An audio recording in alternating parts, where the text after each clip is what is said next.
Is town meeting TV ready to go? They're all, I got the thumbs up, Terry, so we're all set. Okay, so I will call the meeting to order with my knuckles as the gavel.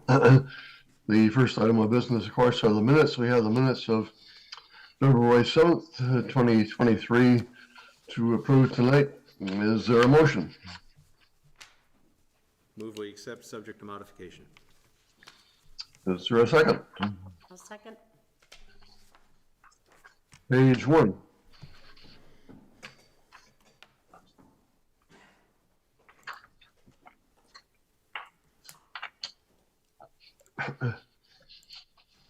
Page 2.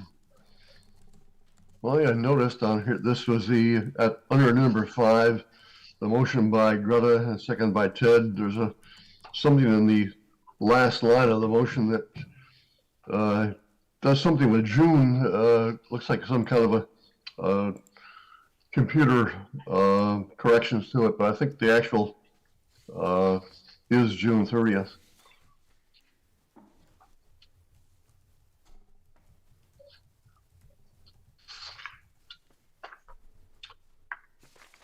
Page 3.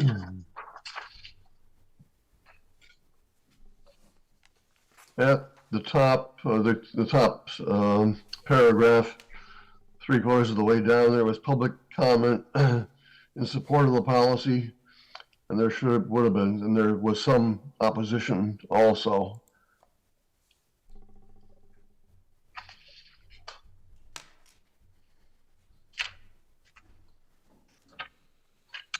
Any other corrections? If not, all those in favor of approving the minutes of February 7th, 2023, say aye. Aye. Aye. And one abstention, Jeff? One abstention. Okay. Move on to public comment. And is there anyone in the audience at the town meeting hall who would like to make the public comment? No one here, Terry. How about online on Zoom? Yep, I've got Jess L with your hand raised. Jess, I'll connect you right now.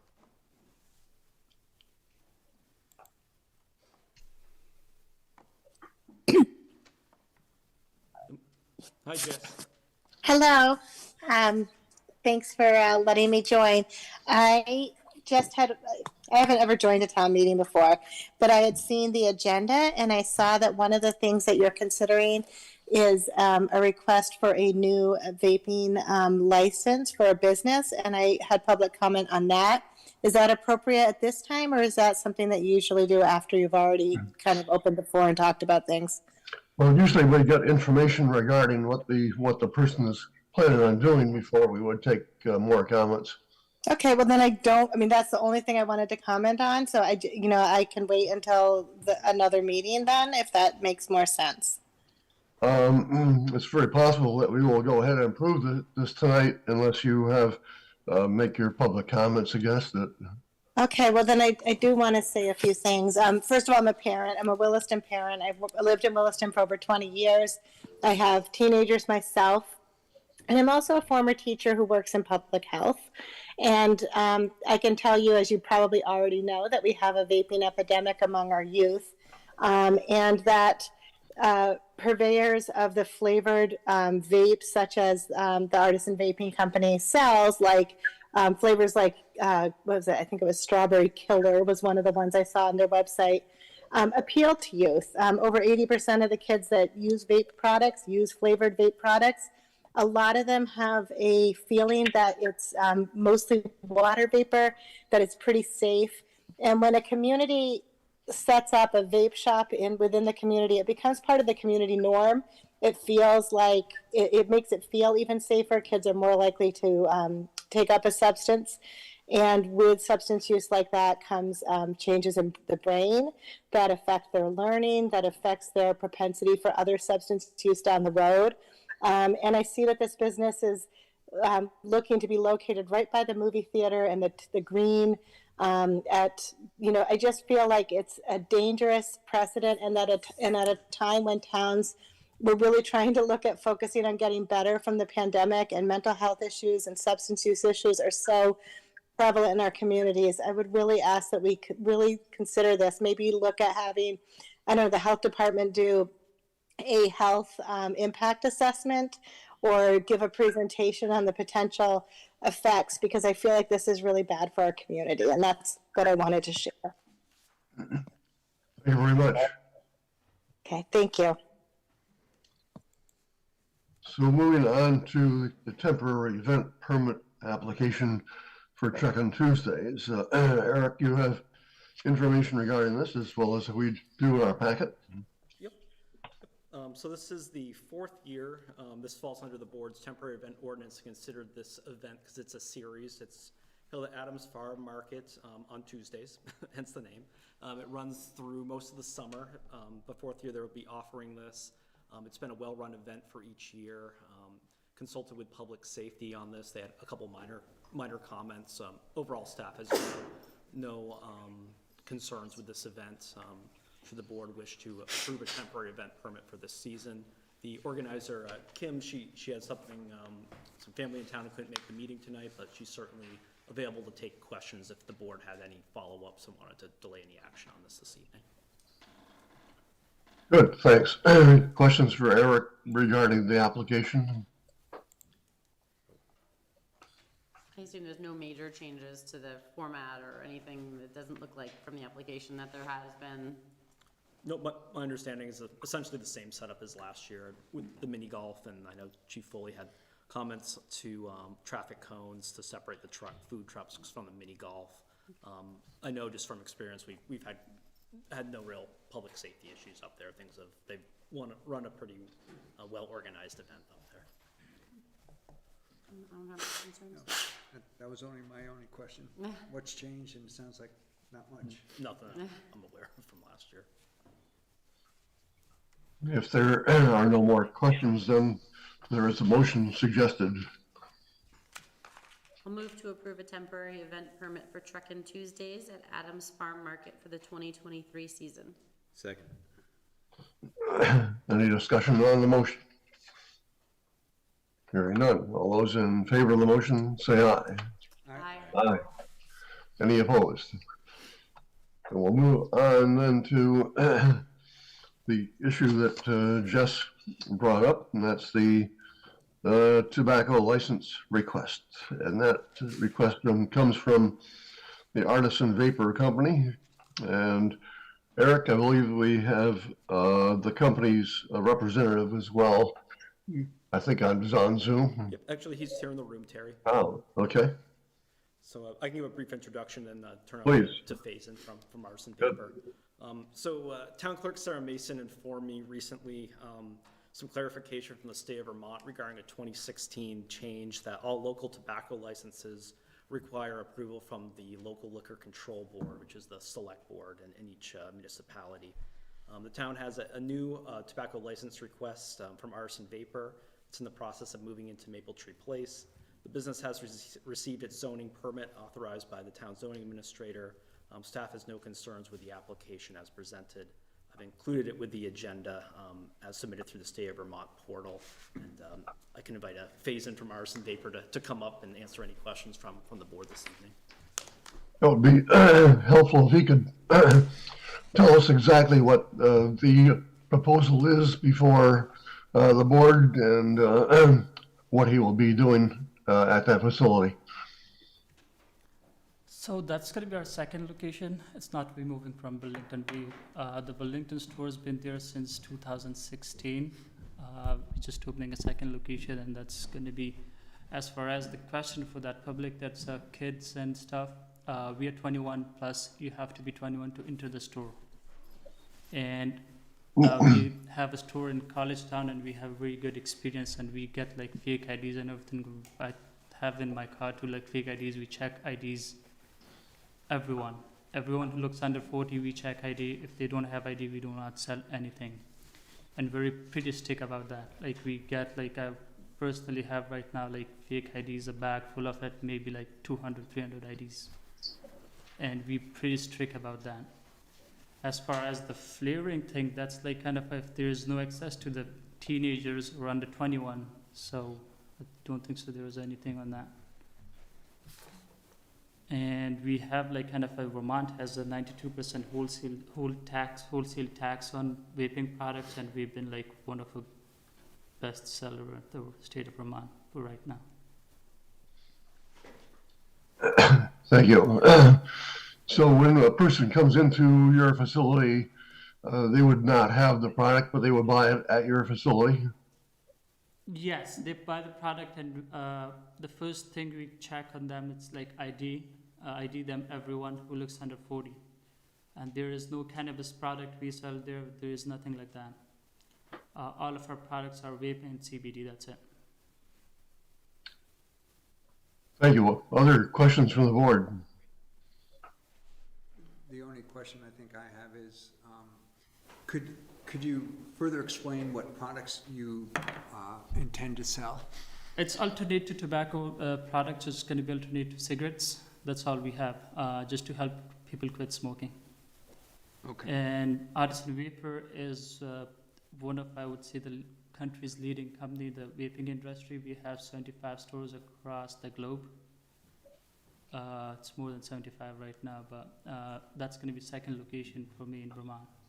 Okay. And we have the Burlington store since 2016. We've been operating that since. Okay. And where's your other location? It's on Pearl Street, downtown Burlington. Okay. Okay. Other questions from the board? Just the location, so it's Maple Tree Place.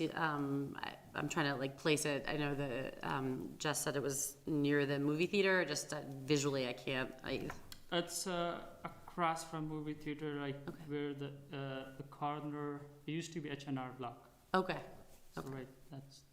Okay. Any other questions? Well, yeah, sorry, one other question popped in my head. At your other locations, have you had any violations What do you mean by violation? of your permit? For instance, you sold to So somebody in Burlington, Yes. correct. none of violations till now. Till this day, we don't have any violations. We've been like kind of a visit by FDA check on us and all those things. State of Vermont did so many times. Police does it all the time, and even like sometime on Sundays and weekends and everything, we've been passed every time. None of a single from any violation from not even from us. Any vape shop in Vermont never had violation. There is some violation. That's most of them is a gas stations violations that been for the kids selling products sold to the kids, vaping products. It's all been by gas stations. So one of us thinks so. One of a vape shop that's in, I think so. It's Northeast Kingdom, I think so. NEK vapors, they had a violation that I'm not sure if it's exact those ones or now, but those are like a new. I don't know where exactly they are, but that's the only violation that's from in Vermont from vape shop. Okay. And do you train the staff who work with you about, checking ID and? Yes, there is one thing Vermont State has, anyone who has to work at the store, they has to get a license certification education from Vermont Liquor Control and Board. There is a training for that. Plus we personally do a training on site too. And we do not hire anyone that's under 21. Right. Even the state, like kind of you can, 16 and above can work, but if they cannot vape and there's like kind of something to that, so we never hire anyone that's 21, Okay. under 21. Okay, good, thank you. And I like the concept that, if they look like they're under 40, check ID. Yes, that's our company-wide policies too, for like kind of a check ID for anyone 40 or someone like we don't even know them, but it's first time visit, we check their IDs. Okay, Especially that's for our training process for new employees too. Like if I'm not there and I don't know even the regular ones, we check ID. okay. All right, good, thank you. I imagine you have some security in place too, and things like that to prevent, loss prevention kind of stuff and all of that. Yes, we do have like kind of a cameras, 24-hour surveillance cameras and security alarm systems and everything. Okay. Good. And none of our products are like kind of exposed to the customer. It's all behind the counter. It's more Yeah, a bar kind of a thing, so all everything's stay behind the bar. so you have to bring it to them or whatever. Yeah. Okay. Any other questions from the board? No. Nope. If there aren't any, there is a motion suggested for this as well.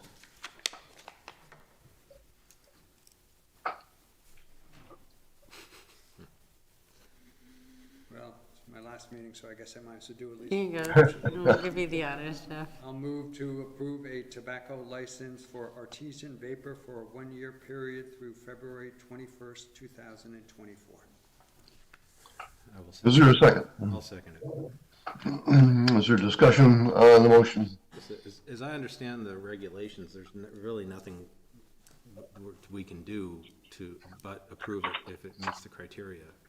And if that's wrong, I'd like it if somebody told me, but I don't think that is. Nope, that's accurate. This use is approved under our zoning. The zoning administrators issued a zoning permit already. Just as a tobacco and liquor control board, that needs to be approved by the municipality before the state can move ahead. The state will be the regulatory agency to issue the license. Yeah. I don't like this product, but I don't think we have a choice but to allow it, so. There you go. This is similar process to what we were discussing with the cannabis control boards too, right? This is essentially the same, No. because we were gonna get the licenses for that and basically, right? Somewhat different. That's, Okay, yeah, okay. that's a mess. Well, yeah. Yes. Okay. Any further debate? If not, all those in favor of the motion, say aye. Aye. Aye. Any opposed? So we have taken care of that. Moving on to the liquor license renewals, and Eric, a new process. Yes, a new process here. So you might recall the board for many years has approved liquor licenses on a yearly basis from a May 1st to April 30th calendar year. Department of Liquor Control has changed that process now for a rolling renewal. So what that means is it's going to be a set period for a year from when the license is renewed. Right now, the town gets license renewal fees for that year that we've done previously. So my suggestion for the board, and consulting with Town Clerk Sarah Mason, is to batch these renewals. We have about, I think, 12 before you this evening. And essentially, these are the folks who have paid their renewal fee before April 30th. I have a suggested motion to approve it for a year from today. We'll get additional renewals in the mail coming up the next few weeks, and we'll, next month or so, and bring these back to the board. But it becomes a process where you're not having someone, say a new restaurant that opens in March, need to pay their license fee through April 30th and then pay another license fee for another year. I think that's what the state was trying to, Okay. one issue they're trying to resolve here. So our suggestion is to think about this rolling renewal. Sarah's been managing it well. There's a nifty new portal system the state set up. I've given you a memo with a summary of the businesses that have paid their fee. I printed it out because we had 2 new ones to add since I put the packet together Friday for CVS and Chef's Corner. Staff's reviewed the renewals and has no objection or concern to renewing these for another year-long period. Any questions for Eric regarding the new process? Eric, the one question I have is, I see Asian Bistro has a first and third class. Do you remember what third class is? I think it's mixed drinks, Yeah. right, Chief? Yeah, liquor, Okay. hard- I remember that because it's counterintuitive. Yes. It's like, you'd think beer would be third class compared to bourbon, but no. Okay. And do you know if any of these have had a violation? There was one minor violation of one last summer, but staff has no further concerns with Okay. that. We had a letter notified. It was a first warning with kind of an undercover operation that the DLC does to these different establishments. In your opinion, and I realize this, it's difficult for you to answer this question. Is there a need to, because if there was a violation, let's say they sold to an under, hypothetically, somebody sold to an underage, whatever, consumer, we'd ask them to come in and explain what happened, just to make sure we're comfortable that they've put in place. But in this case, you said it was minor, so it's sounding like, at least in your opinion, they don't need to, we don't need to have them come in and. It was my initial feeling, but certainly we could pull that one if the board wanted to invite that business in. I shared it with Chief Foley. We had received a letter last summer regarding that. It wouldn't hurt to know what their remediation plan is, but. And I'm supportive of, from the standpoint, this is a responsibility I don't particularly like us having, but we have no choice. And so if we're gonna do it, we're gonna do it, I don't mean to be preachy here, but, you know, we're gonna do it right, and we're gonna do it, seriously. So maybe for that one example. Sure, happy to set that up for the board. Okay. Ted, your thoughts? Yeah, I agree, but I don't think we should postpone the action tonight, is that? No, You not, can no. approve the batch of them and then. Yeah, you could pull that one out of the batch. We could do that, or we could still approve it, but ask them to come in. Well, that wouldn't be, sorry, Yeah. sorry. Mouth started running before the brain was fully engaged on that one. Yes, let's pull that one. Okay. So, which one? It was Vermont Meat and Seafood. Okay. Any other questions for Eric regarding the process? There is a motion suggested, but it sounds like we need to exclude one of the establishments from the list. I'd move to approve liquor license renewals as listed in the memo dated February 21, 2023 for a one-year period through February 21, 2024, with the exception of Vermont Meat and Seafood. Yep. Is there a second? Second. Is there any discussion on the motion? Hearing none. All those in favor of the motion say aye. Aye. Aye. Any opposed? Moving on to ARPA funds request from regarding the police radio equipment. And Eric, and I believe Chief Foley and probably Lieutenant Moore are here to discuss this as well. Yep, all of our police leadership take the lead in the overview, but I will mention to the board there, I provide you with some more details of this request, and if the board would like to discuss those details more specifically, the board can enter an executive session as this relates to public safety. But I've asked the Chief Lieutenant to give a general overview, and if the board would like to enter executive session as part of this to discuss the memo I put together, it's an option for the board as well. We can convene a brief executive session. I'll turn it over to Chief and Lieutenant to provide an overview. All right, I'll be very quick with this one. It can get very technical when trying to figure out and talk about and explain radio frequencies and how it all works. There's a lot of different terminology that most people may or may not understand or know. But the gist of it is we were always on what was called analog frequency. And we have recently switched to what's called digital frequency. Sometimes it's referred to as secure or encrypted, but just so it's easy, it's analog and digital. Over the years, agencies have transitioned away from analog to the digital. In Chittenden County, we are one of the very last. State police actually just went to it last week. We went back to it on the 5th. We've had it for years, it's just never been operational. What it is it is a secure channel, so it doesn't go across the airwaves and it can't be listened to by the general public. So it is a secure channel for police operations. With that, we had to switch our repeater system. So before it was over at the fire department on the analog system, but to gain better coverage, we activated our old site, which Eric has been present at, and it's been cleaned up quite a bit over the last year. But now we're running our repeater off of the old creamery site. The good news is with this switch, our radio coverage overall has improved significantly, especially on the south end of town, where prior to on analog, it was near non-existent at times. But with that switch, there are some problematic areas that we've encountered, and it all has to do with the geography of the land that we live in here. The areas that we're finding problems with, the eastern half of town, so the village, going down into French Hill area, the far ends of North Williston Road.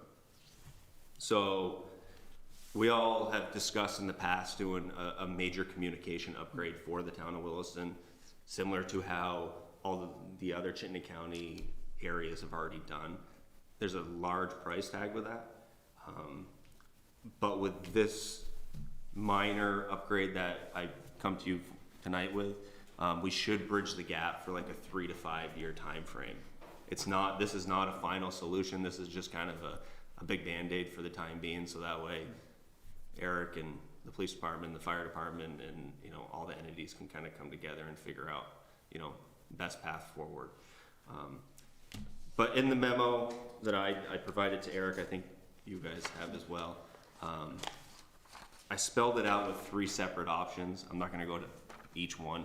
I just tell you that option number 1 is our best bet. What it includes is us purchasing some equipment. It's used equipment. It's coming out of the state of New York. It's actually from Saratoga County in New York. They've upgraded. Sergeant Shepard has some connections through the radio world, has been able to shake some hands and get some equipment, and for the cost of $25,000 all in, we can greatly upgrade our communications in the area. And it definitely will be a worthwhile venture, because we have had some issues with officers trying to reach out to dispatch, and it doesn't work. Is this going to be 100%? Absolutely not, but it's going to be a very good improvement for us. With this option, not only will we gain some, but also the fire department's TAC channel, which they use for ground operations, that will actually increase as well by doing this project.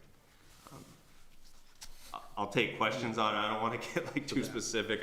There's a couple different locations where this receiving equipment's going to go, and the links that will be connected. But what I can tell you is that we know where everything's going to go. We can have it done most likely in 60 days because the equipment exists and we have our hands on it. So. Okay. So the TAC is when people talk to each other in the field? That's how the fire department operates on the ground. So if they're at a scene, they then go away from the Shelburne dispatch channel and they go to what's called TAC channel. And then either car 1 or car 2, they'll operate out of their vehicle and give instructions to entry teams and this, that, and the other thing. Okay. And as I understand it, the way it is now is that is law enforcement radio in some dead spots in town, that their equivalent of the tactical channel, they can talk to each other. Officers can talk to each other, but they can't talk to dispatch. Right. Yeah. You can go. We do have like a car-to-car style channel that you can hop onto. Problem is dispatch can't hear it. Yeah. So like our dispatchers now are over in Essex, and one of the main reasons is we had to switch to the digital channel is because Essex is 100% on their digital channel. So when we do what's called a patch, so if you have, say you have one dispatcher sitting at the desk and they're now operating 2 separate channels, so Essex PD and Williston PD, they'll hit a patch button. So when they talk, it goes out on both channels. But when that happens, if you have a digital channel on an Essex side, they have a communication and the channels are patched. It's now coming across on an analog Williston. In Essex, that's not an okay situation. So we've had to switch to our digital so that way everything is encrypted, everything is secure. By going this way, it allows us to spend more time on the tower up on Oak Creamery that we want to build out, and we're not trying to rush and put money there, but it gives us time, as this is operational, to build it out and not putting a large amount of money every year.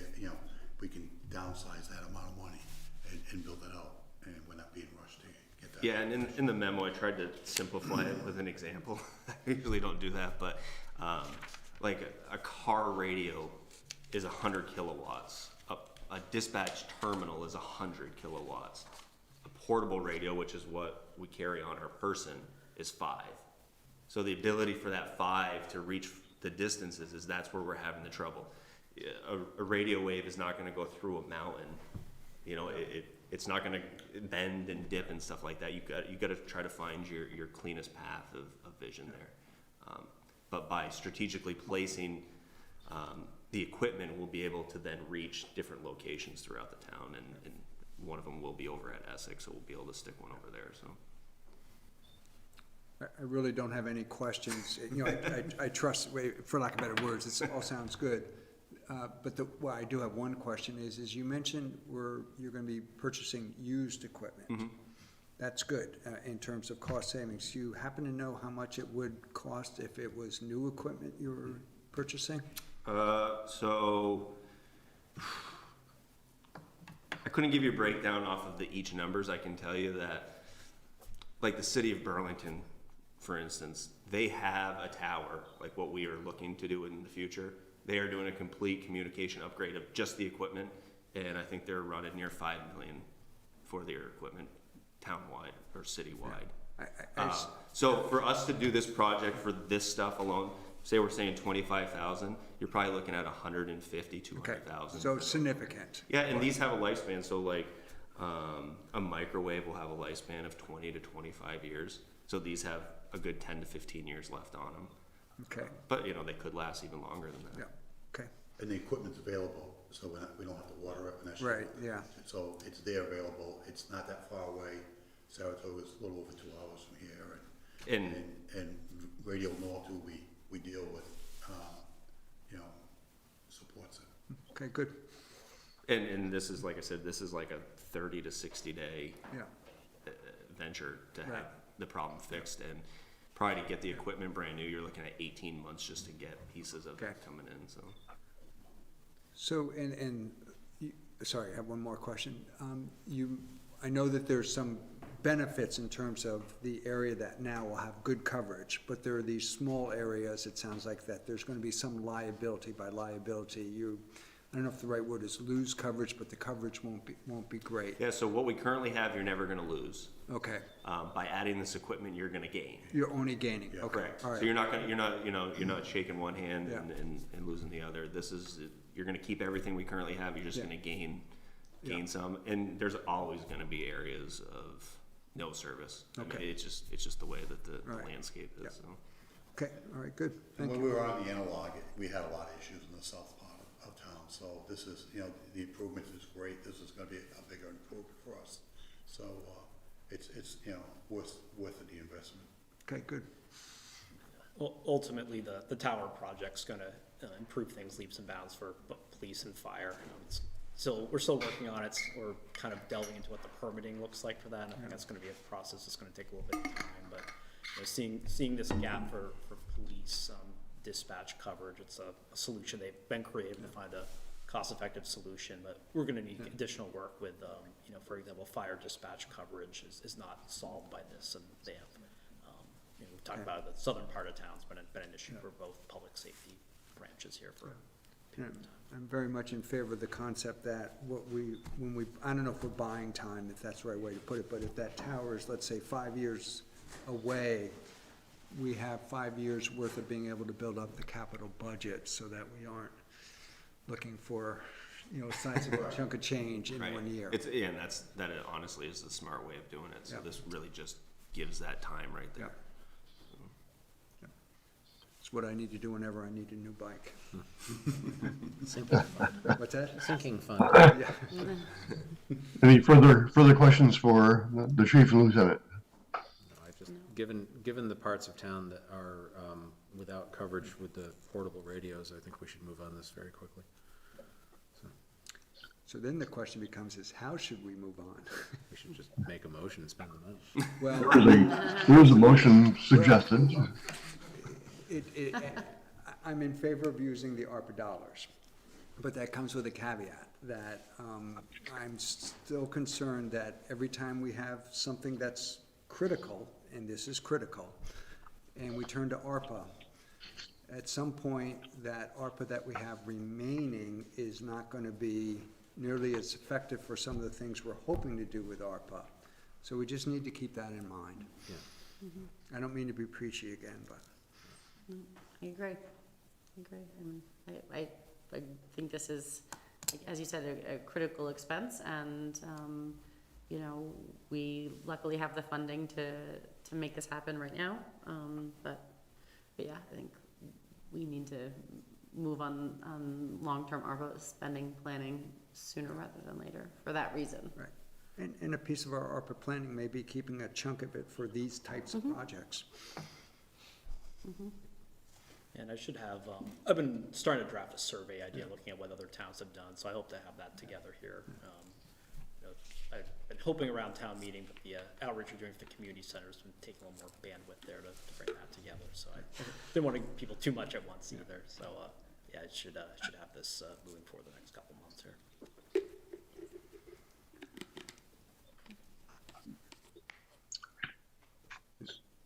So I'd be looking for a motion. Move to allocate up to $25,000 of American Rescue Plan Act funds for police radio equipment to improve portable radio coverage with dispatch. Is there a second? I'll second. Is there then discussion on the motion? Hearing none. All those in favor of the motion say aye. Aye. Aye. Any opposed? Great. We'll move on then to the Community Justice Center location or relocation. So, Eric, I presume we're having, well, we'll have the executive board chair, Bob Stafford is, not sure we'll have Chief Foley and Lieutenant Moore on this, but they're certainly welcome to be there. So Eric, why don't you start? Sure. Yeah, we've got Bob Stafford and Chief Foley joining us for this. So we're, I'll let our guests speak mainly to this, but we're looking at moving our community justice center from where it's been upstairs in the police station to downstairs to occupy what is currently the community room space in the police station. The CJC, as mandated by Department of Corrections, has been remote since the onset of the pandemic, and now they're in the phase to be coming back. Excited about it to come back and do it in person with probably a little bit of hybrid still in their operational structure. It's given us an opportunity to think about what that looks like, and certainly what the physical space looks like, and looks for opportunities for additional access and community engagement. We've come up with, there's a lot of moving pieces here, but we've evaluated if moving the Community Justice Center downstairs in the police station, what that would look like. And then I've got some notes in my memo about what's the effect of that in terms of community meeting space and our plans to address that with some other spaces we can look for groups to occupy, primarily during the daytime hours, and addressing what we hear more and more, just more evening meeting space availability. But I think I'll pause there and turn to our Executive Board Chair, Bob Stafford, and Chief Foley, if they could just speak to the reasons they've discussed with Chris Lee McSweeney, the director, to recommend this. It's not, and ultimately it's not something the board would be asked to make a motion on, but I'm looking for your consensus if I wouldn't want to move forward without the board's support with making a structural change like this. Bob and Chief. Sure. Good evening. So we think this is a great idea, and when I say we, the Community Justice Center administrative team thinks this is a great idea. Krista Lee unfortunately couldn't be with us this evening, so I'm here representing the interests of the Community Justice Center. I have to tell you, as a former police chief, I would not want the CJC upstairs in a secured area just because of the traffic that's going through there. Really is not secure. I mean, you're bringing in people from outside. I think we've been very fortunate that we haven't had any incidences. Moving it downstairs, I think, really lends to accessibility to our constituents, our stakeholders. And it's a secure area. It's still in the police department. There's ability to access the restrooms without having to escort somebody. The footprint in the room downstairs is the same as it is upstairs, so it's the same amount of room. We've had panels there successfully. We've had larger groups of people. And we just think it would be a great area, and we would certainly like to keep it within the police department for sure. Yeah, I support that. It was, you know, we had this discussion probably over the last year, and out of nowhere, Department of Corrections says they wanted the community justice back into the buildings, not, you know, working from home and Williston used to be on a bus route, and there's no longer a bus route. It used to be a bus stop outside the town hall. Now, so we've engaged the management of Maple Tree Place, and they have a vacant office space that they're gonna open up for their staff, but they're gonna allow us to use part of that to meet and greet people who have no transportation. You know, they don't have their own personal vehicles. You know, they have no way of getting here. The bus line stops at Maple Tree Place, either, you know, across the street on Williston Road, so it's easy access to get in there. It's in the old Yankee Candle shop. The management of Maple Tree Place didn't have any office space for their own people, so Lieutenant Moore and I have been meeting with them, trying to come up with you know, and so basically, you know, they'll be able to sit there and there'll be a desk there for them to meet people who can't access the PD in a way, so they can access it by bus or you know, other modes of transportation, but they're not coming into the police department. And then being inside the police department, they have will to leave at their own, you know, they don't have to be escorted in the building upstairs and escorted down. So we're trying to get away from that sort of, you know, law enforcement grasp on them. So they're here voluntarily. Let's keep it that way. Questions from members of the board, looking for feedback, things that need to be addressed? I think, I mean, you just addressed it in the memo a bit, but just, I mean, the big concern would be the other community uses of that space, finding different locations for board meetings and things like that. Yep. Yeah, I looked at that I chatted with our planning staff. We see a lot of the use for nights when there's select board meetings and DRB meetings scheduled the same time. It occurs about 3 to 4 times a year. So we looked at our new recreation lease space, and that will be adequate for the DRB to shift if it needs additional space with an overlap. Also looked at, we haven't made this room as available with since the pandemic and this new system we have set up. So I'm meeting with Town Meeting TV to set up a new protocol starting next month to take the microphones and the equipment down after each meeting and store it, so then we can make this room available after hours to mainly nonprofit groups, HOAs, to have a meeting space. With our changes with dispatch, we don't have personnel in the police station after 4:30 most days, so we had paused groups coming in after that time as well. So I looked back to see who'd been reserving the space the last 6 months, and there's really one consistent group, and I've chatted with her. It's an artist support group. It sounds like the CJC will likely still be a place they could meet. I'll have to show them what the setup will be, but Crystal Lee's been open to, you know, if 1 or 2 groups want to come in or more, just depending on what their hours look like and what the frequency is, that we could open that up. And if not, we have some other, whether it's the Old Brick Church or the library, some other spaces. But I think in the short term, for the demand use during the day, I think we have solutions in place to make it work. And then by having the space available for some evenings, again, it will address that demand we're facing. But the demand for space isn't going to go away. And our steering committee looking at community spaces right now is hearing it already, and we'll certainly get a lot more feedback on that moving forward. So it's not something I take lightly here to give up a community meeting space, but I think there's a lot to be gained with the CJC on the first floor there. Folks can come in and access our staff and resources more frequently than they have in the past, and creates community connection and engagement on those levels too. So for the amount it's being used and the gain that the town could receive, I recommend the board consider it here. So I just want to make sure I understand the concept. The concept is the downstairs meeting area that used to be more of a community space will now be dedicated to community justice. It may be available on a very limited basis, but that remains to be seen, if that will work. Or how often does well, I guess the question is the function of that room going to be for lack of better words, the office space, in addition to a meeting area? Yes. Okay. It'll serve in the same function as it did upstairs, Yeah. where there was office space so the administrative team could do their work. Yep.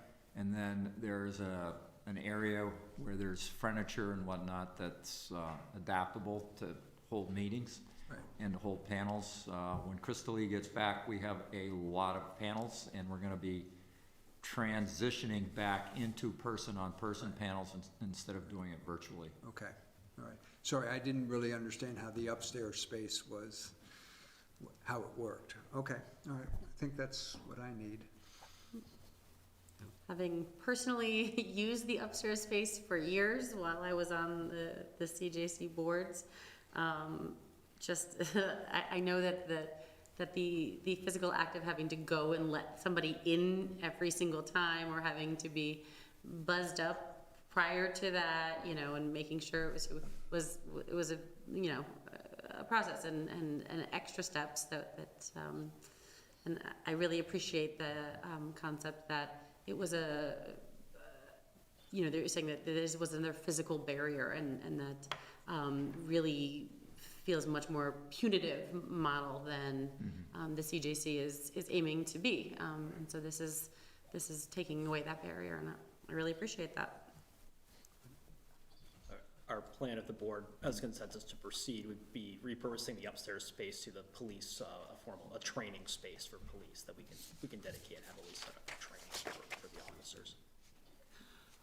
Chief, you were talking about the Maple Tree Place is gonna make a space available for police meetings with citizens? For the CJC people, to meet people who can't get here Okay. personally. So it's on a bus route, so it's easy, mostly with the free bus passes they have. Yeah, okay. They can All right. hop off, sign in, they have to learn when they have to go and meet the board, look at their contracts and things like that, so. Sounds great, yep. I misunderstood what you were saying, and it reminded me that I think, and actually maybe Terry and Jeff were here at the time, but my recollection was that there was a parcel of land that the town had rights to, but one of the criteria is we weren't allowed to put a garbage collection or police department on it at Maple Tree Place. And didn't we have some agreement with Maple Tree Place about using it for parking or something? Yeah, We- we finally did that.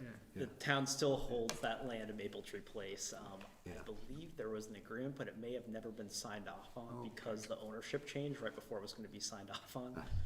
So the town has space there. We're doing that feasibility study for a mode shift transit facility to Okay, see what that comes back with as one potential thought, as the town has to decide what to do with that in the future. Distinct recollection that we weren't allowed to put a police department there.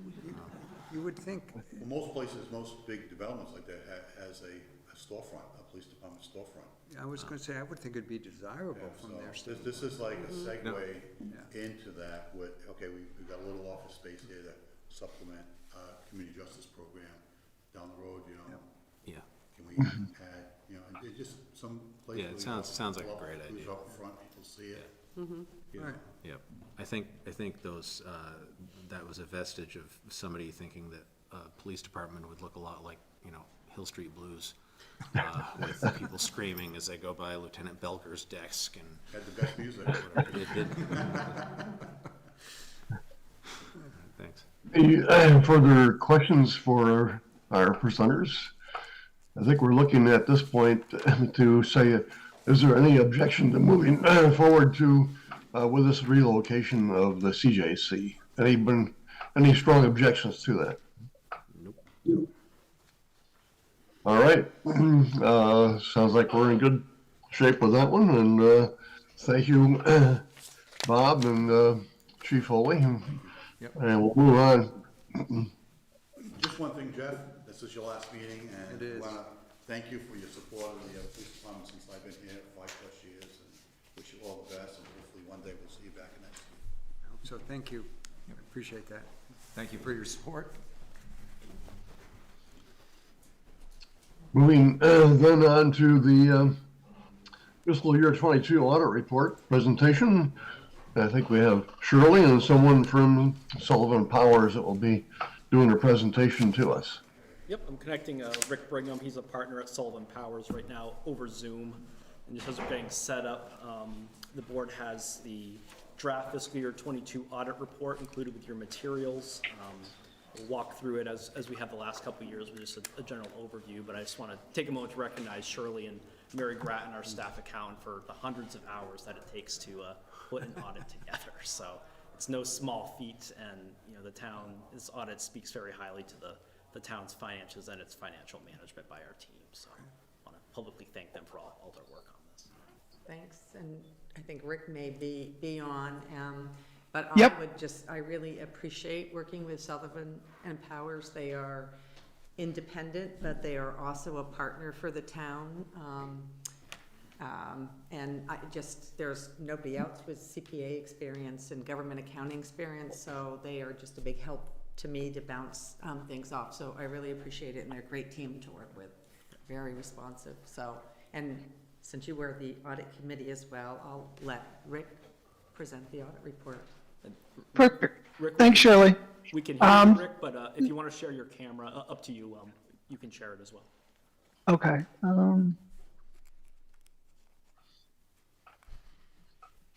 There we go. Thanks, everybody. So yeah, I just wanted to take a few minutes to kind of go through the highlights of the audit report. And we're going to start with the big, thick document, about 75 pages.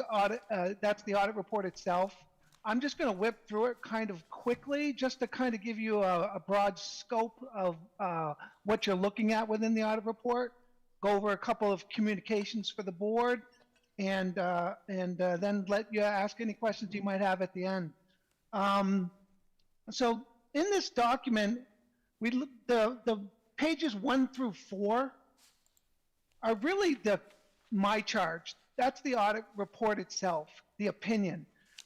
Everything else in here is a result of what Shirley was talking about, what Eric was talking about, was all the year's activity, financial reporting, process, controls, all building to this product to get a good, solid audit report for a balance sheet and income statement for all the funds.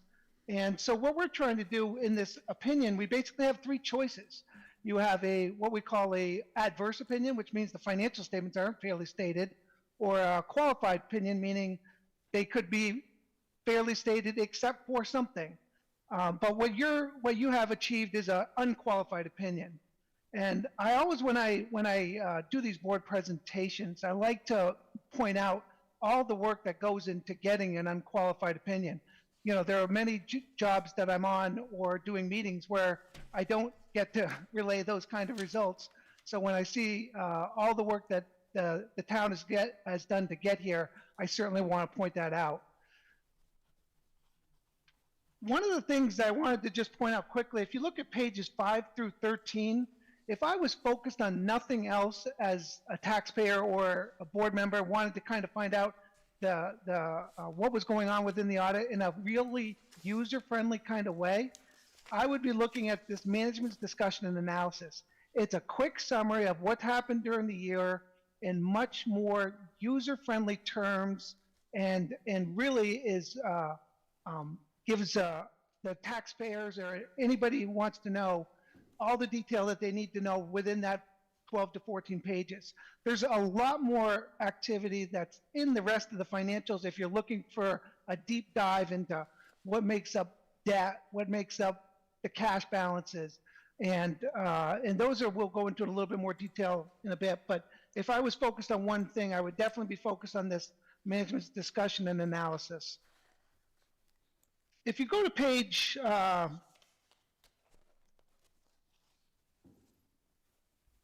16, this is where most places focus. It's basically the balance sheet of your major funds. So when we're looking at this, we're seeing if you're looking at your assets and your liabilities of your general fund, you're basically looking at about $4,524,837 in total fund balance. And I think that's up from last year from $4,351,634.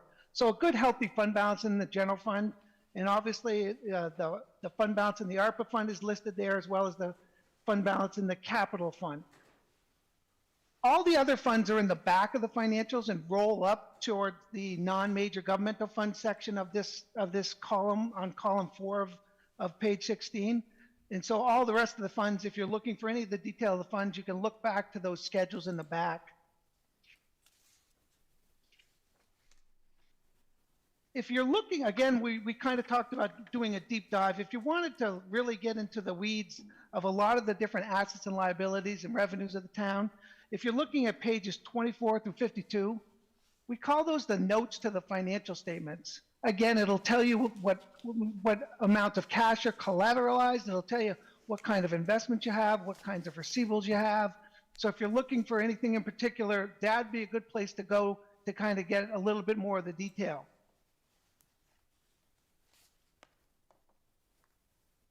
On page 53 to 64, that's basically your budget actual for the general fund.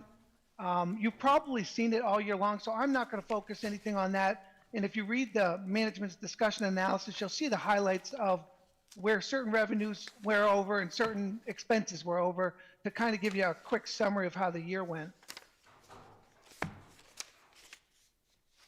The last thing I wanted to talk within the audit report is the letter in the back, so pages 72, 73. So as part of our audit, one of our charges is to give it a letter on controls and identify any significant deficiencies or material weaknesses that we find during our procedures. So I'm going to let you know right off the top, there are no significant deficiencies or material weaknesses to be reported, so there were none in here, so it was a clean control letter.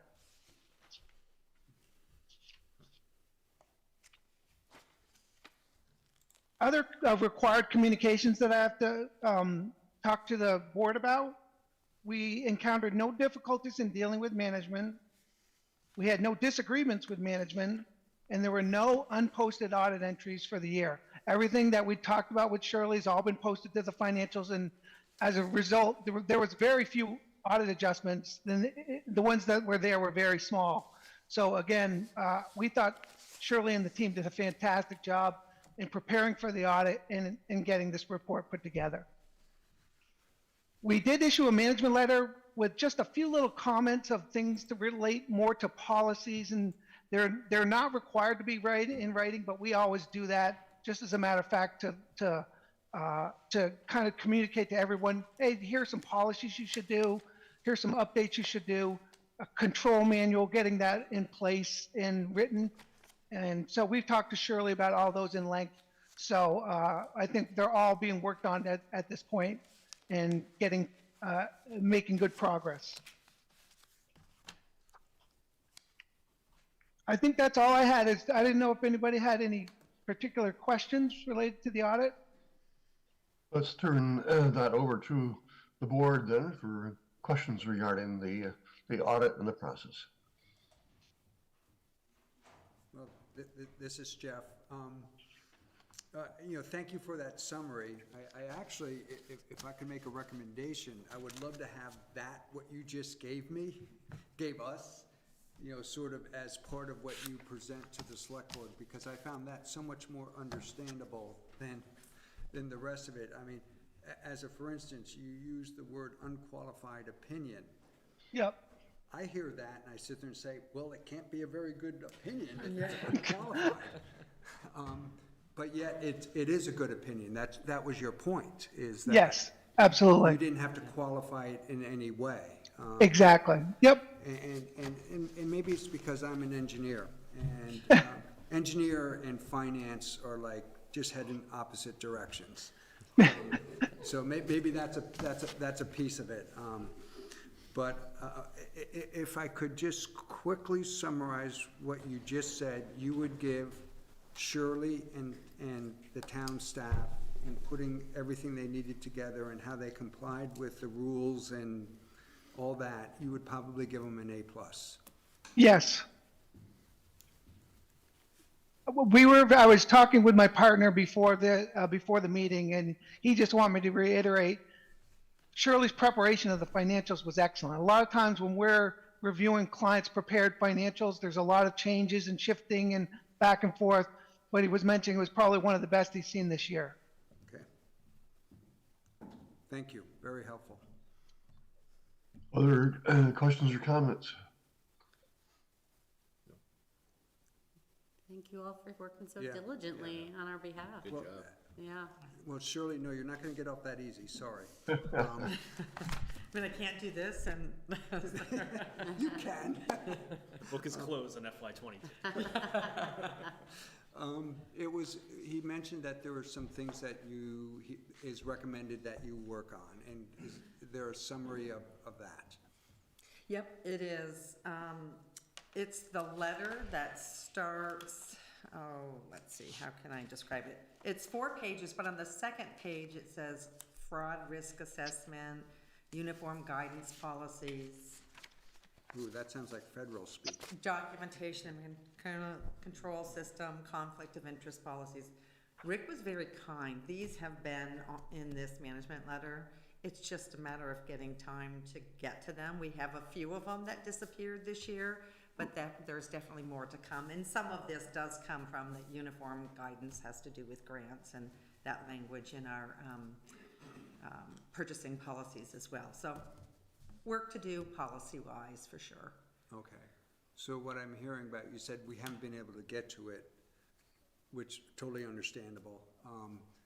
But it sounds like it's not a serious problem. If you haven't been able to get to it and all it's getting is mentioned as something we ought to be doing. Yes, but we Okay. do need to get to it, yeah. Yeah. Good, thank you. You're welcome. Yeah. Any further questions? No, just statement, congratulations, well done. Thank you. Yes. Takes a team.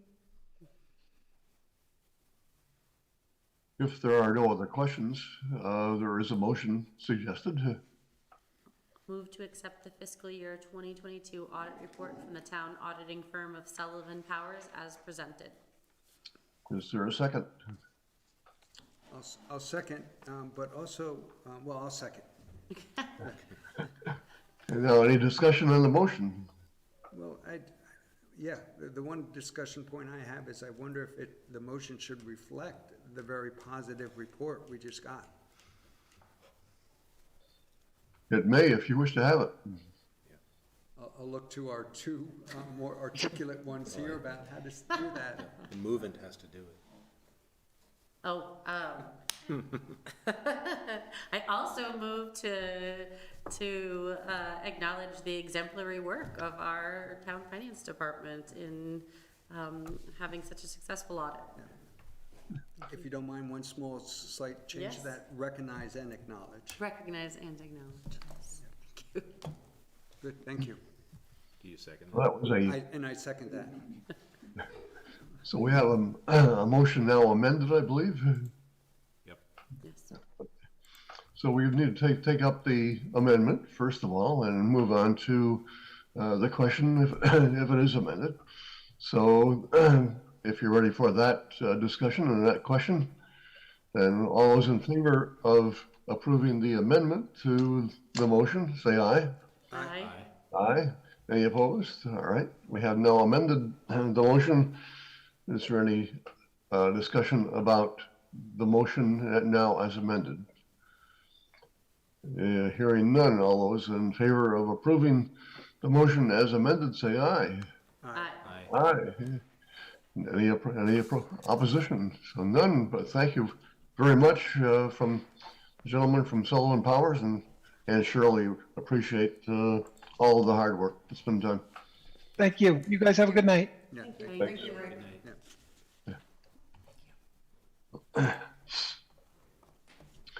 We'll be moving on then to the Champlain Water District annual update. Are they ready to go, Eric? Yep, we've got Joe Duncan here in the house, and I'm connecting Liz Royer, our representative, right now on Zoom. Okay.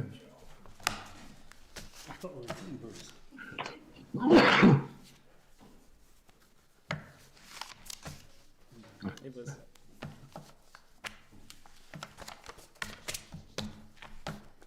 Well, I'll turn it over to Joe. We're all set, Terry. Okay, I will just do some quick introductions, see if Liz has anything she would like to add before I go into my spiel on Champlain Water District. But I'm Joe Duncan, General Manager of Champlain Water District, and as Bruce knows, also a resident of Williston.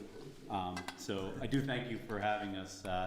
We try and get in front of we serve water to 8 member communities, and you are the only one that takes us up annually on an update. So that's reflective of, I think, a lot a lot of the different issues that the boards are dealing with, that they prioritize things. So I'm glad. I thank you for allowing us to be here, because it doesn't always happen. But I think it's nice to be able to give you an update on what's going on in the world of water. So Champlain Water District is a wholesale water supplier to 12 water systems in 8 member communities, of which Williston is one of them. And with our 8 member communities, we have 1 commissioner from each of those 8 communities, of which Liz Royer is your representative. So I will let Liz speak to that and see if she has anything she'd like to add before we jump in. Thanks, Joe. Yeah, so I have been the commissioner for about 8 years, I think, and I'm up for election at town meeting day. So I'm hoping to serve for another 3 years. So I've definitely enjoyed myself and learned a lot. And I think we have a really good relationship and really great communication between the board and the management at Champlain Water District. And I do my best to represent the town's interest with the water district as well. Good, thank you. Great. So to give you a little update on what we're doing and where we're going, the Champlain Water District is moving forward in trying to be as proactive as we can. We are first in the nation in the Partnership for Safe Water Excellence and Water Treatment back in 1999. We've held that distinction of maintaining that level of excellence since 1999. It's something that's a process we do annually in making sure that we maintain that certification of a high level of treatment coming out of the plant.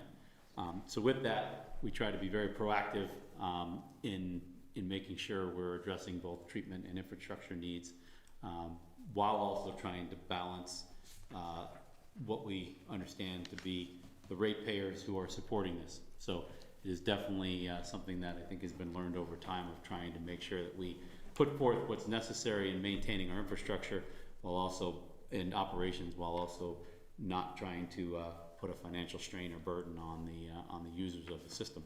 And the way it does work is that we wholesale our water to the communities, such as Williston as an example, and then Williston takes that water and distributes it to each of the users, residents and commercial industrial users in their system. So Williston has its own debt, has its own operations, and therefore has its own water budget. So the purchase of our water is just one portion of the fee that the users of Williston see, in addition to the operations of getting the water from where they purchase it for us to the end users. And so, one of the things that we try to have learned is we have a lot of water mains that go past a lot of the water mains in the serve systems, and you can watch those older lines break and fail, and you can watch equipment fail. Our pipe is young. We were started in 1973, so we were in our 50th anniversary this year. And as someone that was born in 1972, 50-year-old pipe's pretty young. So, so it's also thicker than most other stuff. So, when you look around at the nation and you look at the condition of infrastructure, CWD has the ability of foresight to see how young we are and the ability to say we don't want to be in that position. So we always try and structure our rates to handle that. And so we go through our budget process. Our budget process starts in October, probably a little later than maybe some of the systems and users out there, but in towns. But we get enrolling in October, December, our board, and January formulate those budgets. Liz walks through that with us, make sure that we are being held accountable for the stuff that we're requesting. And then we bring that budget forward and have an annual meeting the first Tuesday in April. This year it's April 4th, 7 o'clock at Champlain Water District will be an opportunity for anybody who's a user, not even a user, a resident within any of our 8-member communities, whether you're a user or not. If you reside and you are a registered voter within any of the 8 communities, Williston being one of them, you can come to our annual meeting and vote on the floor. And so this year, it was very challenging for our board, very challenging for us to put forward a budget. We've seen increases, and I'm sure everyone here can speak to what they've experienced, but we've seen unprecedented increases that if we took what our normal budget was, we probably would have been around a 12 to 16% increase. Chemicals alone are crazy. We've seen an increase of about 200% in chemical costs. So normally we spend about $400,000 a year in chemicals.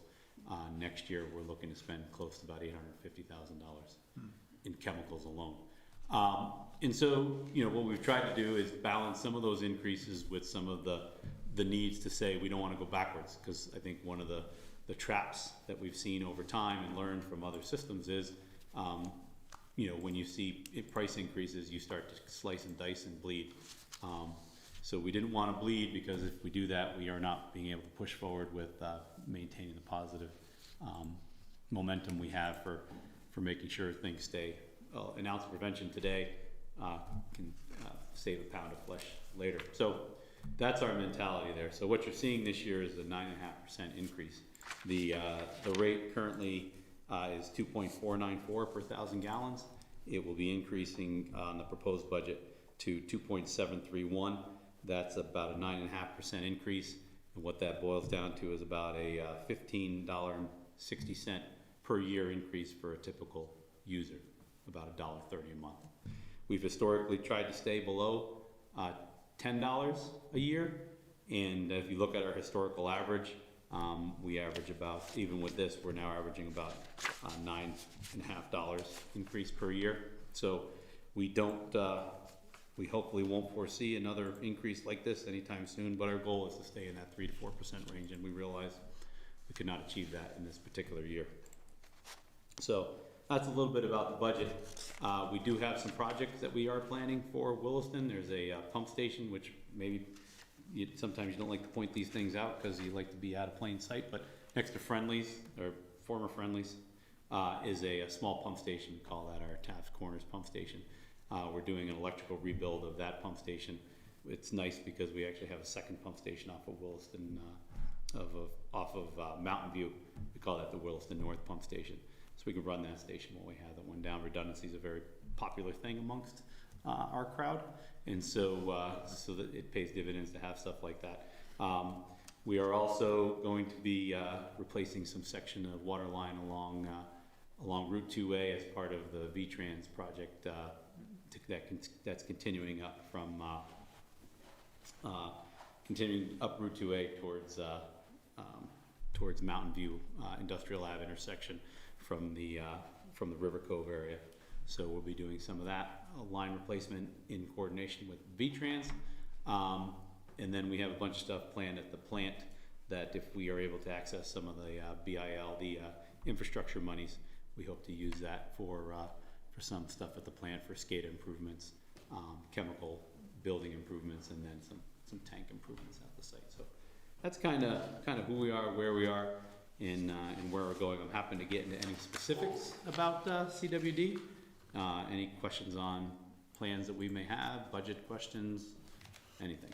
And also, Jeff, I want to say, I'm imagining this is your last meeting, so Liz and I are ready for anything you throw at us. Go ahead. So it is time for questions from the board for Joe and Liz. Have at it. Well, I don't have too many, but you know, as you know, I work in a technical support group for the 2 SRF programs, and everything, or especially the BIL, IIJA, the infrastructure law, puts heavy emphasis on emerging contaminants. So what do we need to know about emerging contaminants and Champlain Water District? So the good news is that we don't have any concerns with the emerging contaminants. The bad news is we can't access any of that funding because you don't. But the big things that are out there for emerging contaminants, one of them is PFAS. Mm-hmm. And so we constantly do testing at our intake. Our intake is about 1.5 miles off of shore, in Shelburne Bay, about 80 feet deep. Not to say that you can't possibly get any contamination down there, but Lake Champlain is about 1.3 trillion gallons, and Shelburne Bay is about 3.3 billion gallons. So whether there's PFAS in the water out there somewhere, it isn't making its way down to our intake. So at this point in time, we don't have any concerns with PFAS. mostly groundwater sources have that, so, we're a lake water source. So will that change over time? We certainly are testing and monitoring for it, but at the moment we don't see that. The other issue that's out there that you hear is cyanotoxins and blue-green algae. That is a big concern in Lake Champlain. Most of that occurs in shallow, warmer waters that don't see the turnover that you would want to get that blue-green algae to move along, as well as some of the phosphorus loading that's occurring in some of those and settling in some of those spaces. Being out in sort of the open bay, 80 feet down, we haven't seen that. We are involved in a couple different cyanotoxin monitoring programs throughout the summer. One of them's funded through the state that we participate in. We haven't seen any evidence of that. But again, we are monitoring for that. And we actually have a powder activated carbon system that that's offline right now, but we can put into service if we do wind up seeing any of those. And that was actually put in as part of a lampricide application within the La Platte as part of the U.S. Fish and Wildlife Service, because there was concerns about the lampricide contaminating the drinking water. So we had it in operation during those applications. Yeah. So yeah, we don't really advertise. We probably should do a little more advertising. People might find it a little more cooler than just sort of you turn your tap and there it is. But yeah, so that's definitely something we're monitoring for, but have not seen any issues or concerns with. Okay, and similar along the same lines is, as you're probably aware, I assume you're aware, Shelburne is considering consolidating its 2 treatment plants to one, and the one that they're going to, rumor has it, they're going to consolidate 2 discharges to Shelburne Bay. Any concerns there? No, not really. I mean, right now, both of their plants discharge into, ultimately make their way to Shelburne Bay, but obviously you'd have a more concentrated one, if I understand it correctly. They're looking at the one off of Shelburne Road, which would put it a little closer to our source. Right. Not really many concerns at this point in time, although we have been engaged by the state as to what we would be interested in modeling or monitoring as part of that. So we are, it hasn't picked up yet, but we are prepared to work with them and have given them sort of our requirements for modeling our intake to understand that. We actually have done, you stop me if you want me to not say anymore, but we've actually done a lot of lake monitoring over the years through a Middlebury professor named Tom Manley, who has modeled the heck out of the lake. We actually have a thermocline monitor, a temperature strand from the bottom to the top of our intake that monitors the thermocline, so we can get a sense of when we might be impacted by upper level influence. But anyways, the modeling that is done has a particular path that the lake tends to take under certain conditions, whether it's winds from the north, winds from the south, high flows out of the La Platte. And so we have a good handle on what comes into, when it comes into the lake, how it's going to disperse and what it'll look like. So we hope to leverage some of that with that study to identify if that new stream with a larger push influences our intake. Oh, that's pretty cool. So my last question, it gets to the wholesale water rate. You mentioned chemicals and you said it doubled, but that can't be the sole driver in it. What are the other drivers? Nope. One of the other drivers is benefits. We saw about a 10% increase in benefits. So the budget's up about $840,000. That's what gets you to a 9.5% over where we are today. And so of that 880, about 340,000 is chemicals. So that's that one makeup of the 880. There's about 150 in benefits due to the 10% increase in that. We also have about a $75,000 increase in salaries, not including, the benefits are up because the salaries are up, as well as the increases in what we have to pay as a portion of our negotiated contract with the union. So it's a compound effect. But we have about a 6.5%. It's a little funky because we gave everyone, it's a 4.5% on the union contract, but we also adjusted, did a salary survey with some neighboring communities to understand what the going rate is for union positions, to try and make sure we were competitive and being able to attract people. the net effect was about a 6.5% increase for the bargaining unit employees. So you have almost 200,000 in salaries and benefits. So there's about $540,000 right there. We have also made a heavy lift in our cybersecurity world. So we've got a whole bunch of new server services as well as server infrastructure we're making investments on. So that's about another $75,000 there. And then the rest is just kind of some give and take. And I think if you add all that up, you're not quite at 880,000, but it's probably 75% of that chunk. Okay. Is the district having trouble retaining staff? We've had 2 positions that we couldn't fill for the longest time. We actually just filled one of them the other day. It was an electrician. So could not compete for an electrician at all, given the current market and demand for electricians and the overtime. The value of benefits versus cash in hand was one that we were struggling with, as well as distribution maintenance techs that do our contract operations services, struggling a little bit with the contractor market. So we were having turnover in both of those positions to the point where the electrician has been 2.5 years since we've been able to fill it. But that we are seeing, we probably at least once a year lose somebody on the distribution maintenance tech side to some other competitor. Okay. All right, that's it for me. Other questions from board members? Nope. Nope. Thank you both for being here tonight.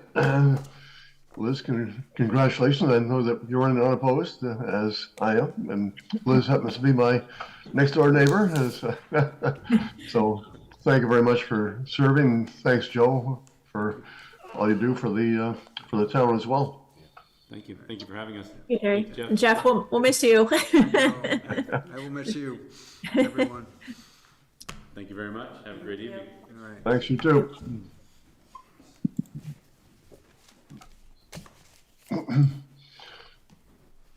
So next on the agenda is the CSWD request for water connection fees. And while CSWD has been here before, they have a proposal for us tonight that they would like to present. Sarah Reeves, the general manager, and Josh Tyler, I believe, that will be joining us as well, the operations manager. Yep. So welcome, Sarah. Yep, and Thank you very much. And I apologize for some fogginess in my voice. There's an nasty virus going around the office. Josh is actually ill tonight as well. So you're stuck with me, but I do appreciate your time and thank you for the opportunity to present our request. As the select board is well aware and is familiar, we've been doing some significant infrastructure improvements along Redmond Road, and the largest of which we've done past year and a half or so has been to install a new water line, excuse me, that will terminate just in front of our organics diversion facility. And it is designed to be able to alleviate the issues that we have with having to constantly truck in water from the hydrant when we are needing supplemental water for our processes. So it's long been the district's desire to build the water line, and with the materials recovery facility coming online in a couple of years, the water line will also serve the purposes there for general water needs, for restrooms and whatnot, but also for sprinkler systems. And in the event that we do build an administrative building on that side of Redmond Road as well, and next 7 or 10 years, then the water line would serve that too. So it really was designed to be kind of a three-part service for us. So with the most important one being for the organics diversion facility. So we have completed the water line, and the issue that we have before you tonight that we would like you to consider is we're at the point of connection, And we've been working with the town manager and with the Director of Public Works for several months now on trying to understand the fee structures. And I know the select board has recently taken up the issue in the past couple of months. And we had a concern with the initial estimate. The initial estimate for the connection fees was based on, we believe, in error, but the number was not in error, but the rationale we thought perhaps was. It was based on the potential for a maximum daily use. And that number was intended to help the department to size the water meter properly. So when we communicated with the Champlain Water District, they indicated that our potential heaviest daily load of daily usage of water was, they had no issue with that amount. The reality is that is not our constant daily water usage. We actually want to try as much as we can to not use supplemental water. We do have a very specific recipe, all composters do, and we do need to keep a proper ratio of moisture in the mix so that it composts correctly and properly. So our average over the course of a year is just over 3,300 gallons a day. And the request that we have is that our connection fees be based on the annual average rather than the potential one-day maximum use.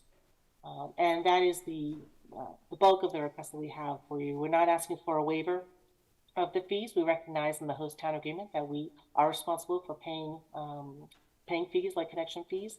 So we are not asking for a waiver, but we are asking for a reduction from the maximum potential one-day use to our average annual use. And I'm happy to take questions. Hopefully I can answer them and have the answers, but if not, I will certainly get answers for you to the town manager once I speak to Josh. Thank you, Sarah. Questions from the board regarding the presentation and request? Hey, Sarah, this is Jeff. Hi, Jeff. The only question I have is, I've read your memo, and it's very clear. It's very understandable. My question is, do you feel that the solid waste district should be treated in the same way as all commercial entities in Williston are, in terms of the connection fee? That is how the host town agreement is written. So certainly if we want to adhere to that, that is how it's written. I would put forth to the select board that the operation that we're asking you to consider is most unlike any other commercial activity, I think, in the town. Mm-hmm. I would agree with that.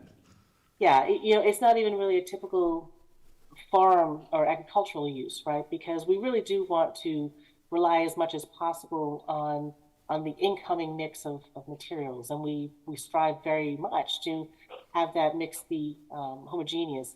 But we do never really know with total certainty if we're going to have a wetter day or a less wet day, and then obviously it's weather related as well.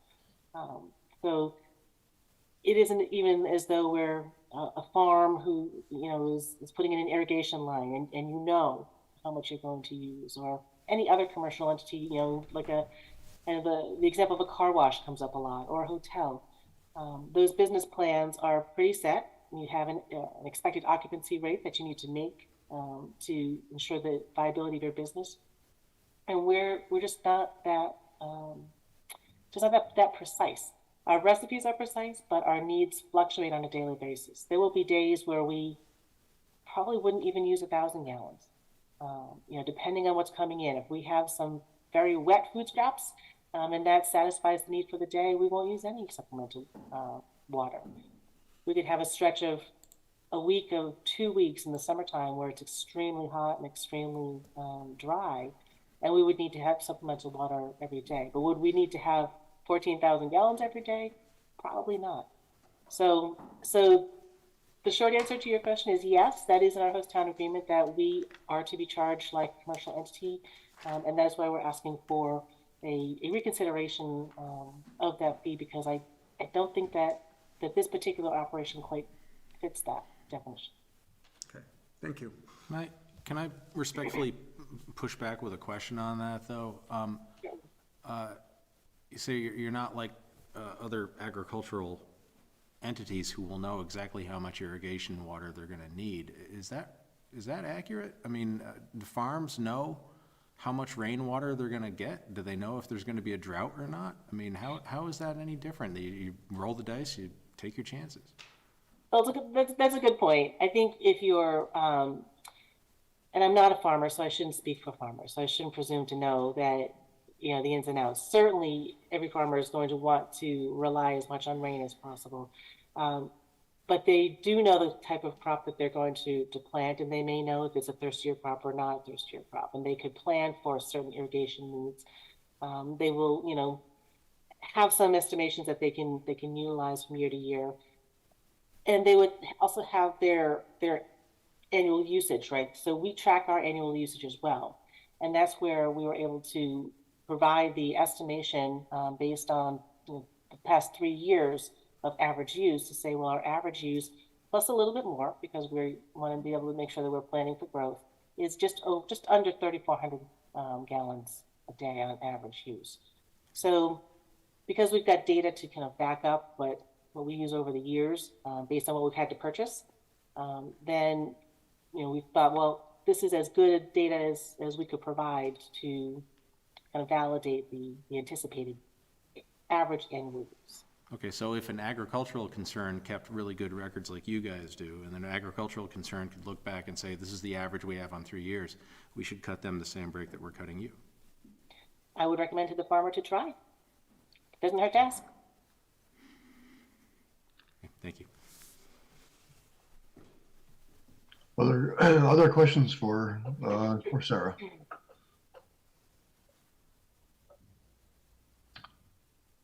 Hearing none, thank you. We'll be discussing this in the future, and thanks for coming tonight. Thank you very much. I appreciate your time. Thanks. Thank you. Moving to the manager's report. Yep, a few things I'll highlight for the board this evening in my written report. Or actually, first, we've included the finance report for the month of November. Shirley and her team are just catching up on these right now after the completion of the audit. She's included that in your report. I don't know if the board has any questions for Shirley on the finance report. I don't, and how could you beat that audit report? We're not gonna have questions for Shirley for months. All right, I'll press on then. We distributed this evening the quarterly report for the second quarter of the fiscal year. I left a hard copy for the board, and Terry left a copy in your mailbox this afternoon. It's following the kind of revamped format we've put together, and thanks to Erin Dickinson for her lead on this. It says transmitted by me, but Erin is doing all the work to put together, so I should put her name on it instead of mine. So credit to the work and our department heads for putting all the content together for that. Local option tax report, received our second quarter. It's the night of second quarter updates here. For our second quarter of local option tax, it totaled just over $1 million. It exceeded our budgeted amount for that quarter by $90,000. Year to date, through 2 quarters, we've exceeded budgeted for those 2 quarters by about $225,000. You might recall, as we put the FY24 budget together, we tried to project that our overage with the revenue from the local option tax would be around $300,000 in FY23. We try to factor that into how the fund balance would react entering FY24. So good news is we are very much on track for that number, but we're in quarter 3, which is historically the low quarter. So I'm always interested to see where the numbers land now. But overall good news, we're exceeding budget. We take our conservative approach here, and over $1 million in that quarter is pretty darn good. So we're in a good position there for right now. Just to update the board, the town property removal at 5492 Williston Road was completed. Thanks to Bruce and his team for coordinating that. It was certainly a challenging endeavor to get that taken care of. Appreciate the the amount of time we found a contractor that had an opening in their schedule to get this cleaned up. Price was expensive. It was just over $33,000 for everything that went into this. We will be getting $5,000 of that back for community cleanup funds from CSWD. It's not an unbudgeted expense for FY23, so we'll just have to follow our bottom line for this fiscal year to resolve that issue. And just update on our community center scoping and library assessment steering committee. I think we have a clever name about to roll out with the marketing here. But this is going to kick off on March 4th. We have a open house that Recreation is running for the new rec zone over on Harvest Lane. Todd's setting it up from 9 to 4 with a different instructor demoing a program drop in throughout the day every hour. So we'll have members of the committee launching our survey at that, and then also tabling before town meeting, and then some time in the library as well.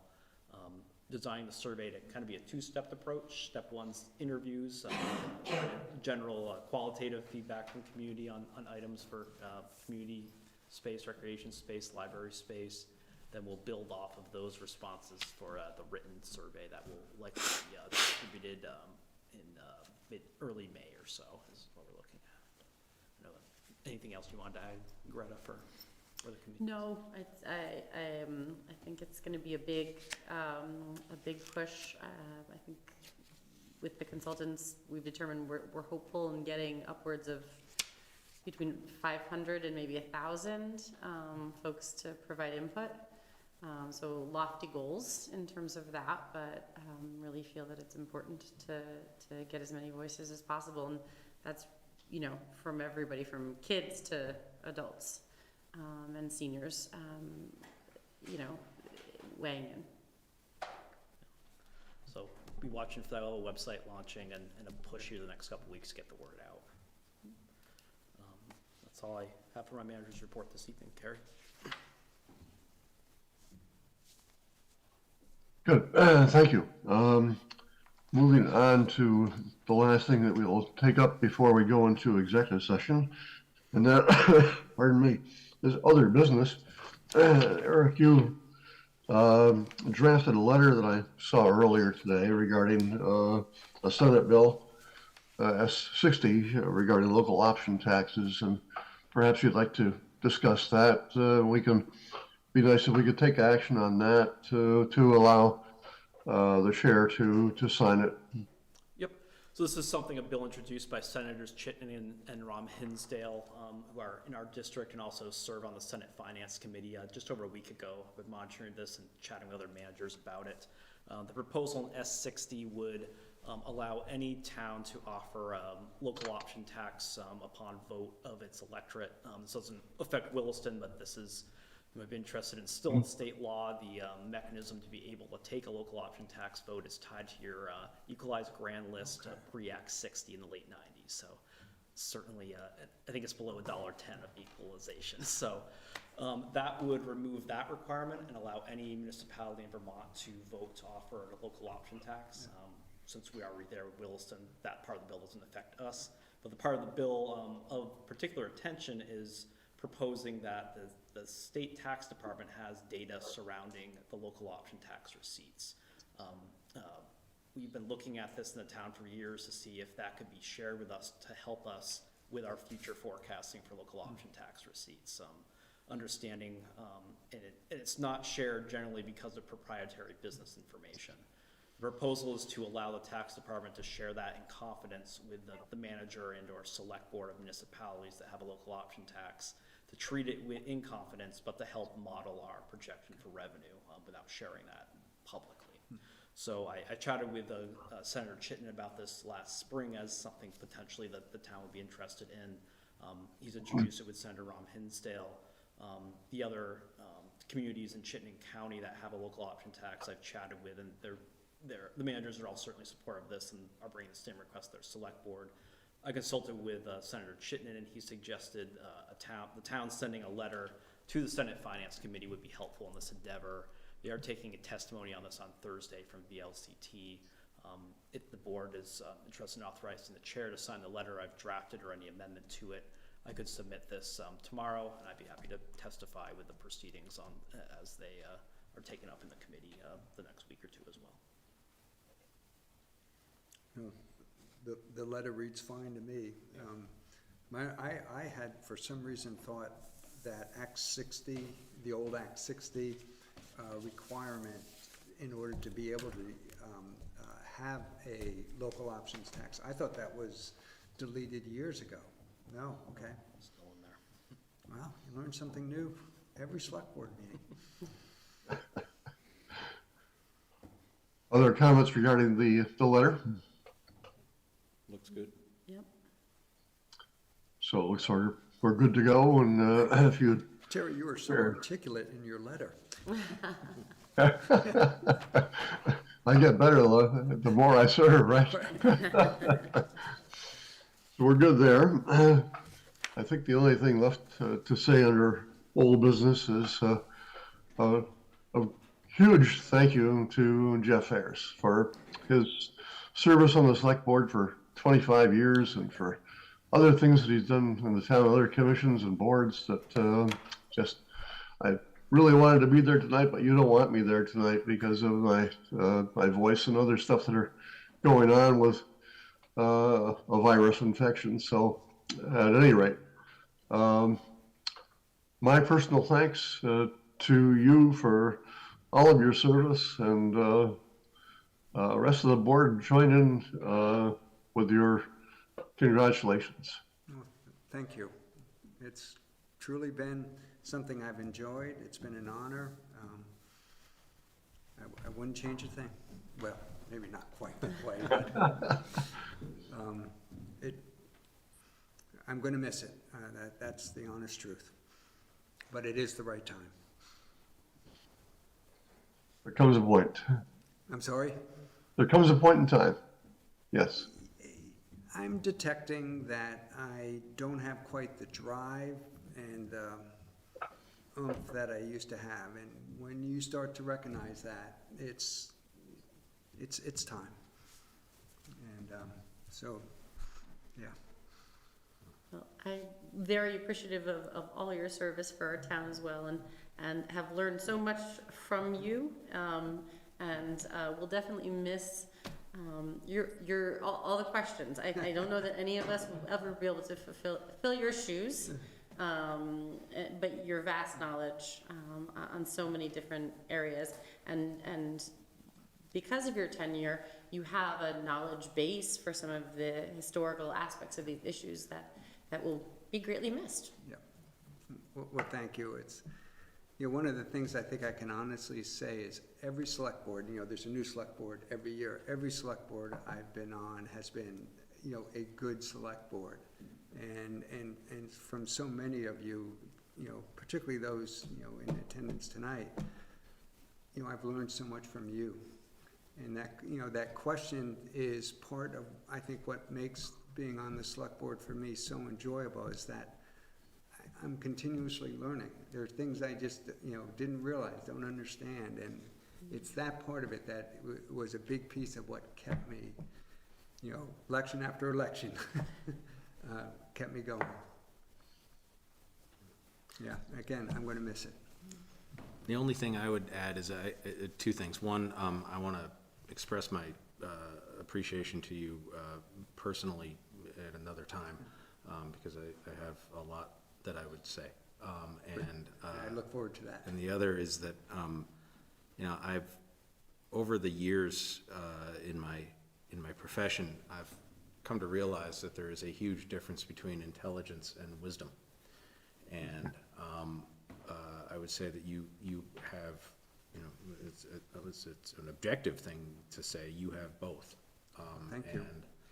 And the intelligence that you brought to these meetings and the wisdom that you brought in honing in on key issues and then making a determination was really served the town well.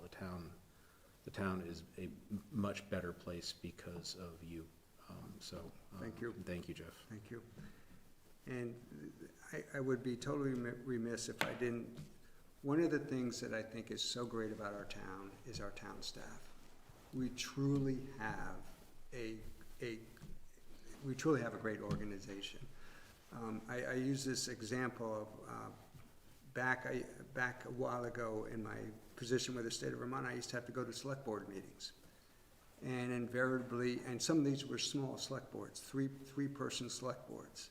You know, they're the folks out there, they're looking at, you know, how, you know, putting in a bid on a used dump truck, you know, that type of thing.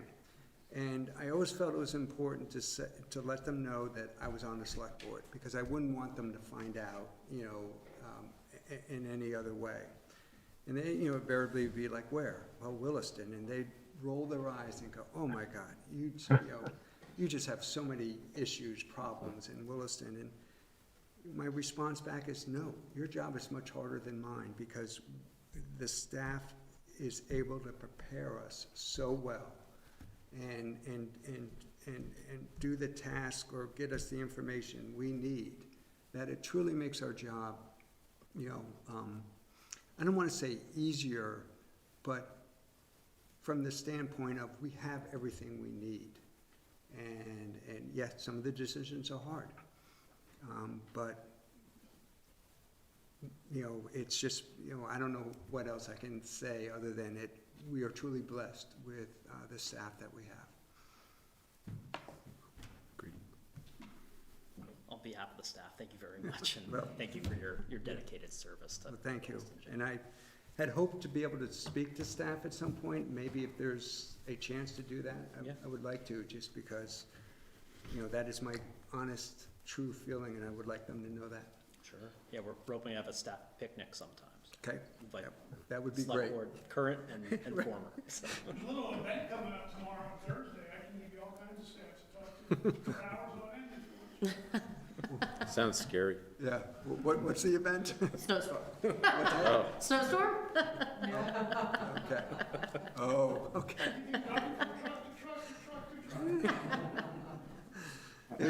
One of my favorite stories of staff is we had some big snowstorm, and this is before we even had a snow blower, so I'm shoveling my driveway, you know, by hand. And I'm out at the end of it, you know, getting to the end of it, and the town snowplow goes by. And of course, you know, there's a lot of snow that now ends up on the end of my driveway. You know, that part always has to happen. There's nothing else you could do. But the part I'm trying to bring out is there's Rick McGuire hanging out the window, waving, going, "Hi, Jeff," you know, basically. And it's just like, Rick.